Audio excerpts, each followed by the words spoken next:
আমাকে আমার রানী করতে চাই। তুমি কি আমাকে বিয়ে করতে রাজি হবে আর এই প্রাসাদে আমার সঙ্গে থাকবে? আপনাকে কথা দিতে হবে যে যদি আমার উপর কখনো রেগে যান আর আমাকে চলে যেতে বলেন, তাহলে প্রাসাদ থেকে সেই জিনিসটা নিয়ে যেতে দেবেন যেটা আমি ভালোবাসি। আচ্ছা, এই তোমার ইচ্ছে? যেখান থেকে এসেছো এই প্রাসাদ ছেড়ে সেখানেই এক্ষুনি ফিরে যাও। তুমি যেমন বলবে আমার রাজা। এটা কোথায় নিয়ে এসেছো আমায়? তোমার এত দুঃসাহস! রাজাকে অপহরণের জন্য তোমাকে শাস্তি পেতে হতে পারে। দয়া করে তুমি রেগে যেও না। মনে আছে তুমি আমাকে কি কথা দিয়েছিলে?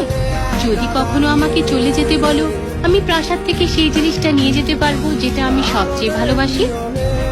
আর যেহেতু তোমাকেই আমি সবচেয়ে ভালোবাসি, তাই তোমাকেই সঙ্গে করে নিয়ে এসেছি।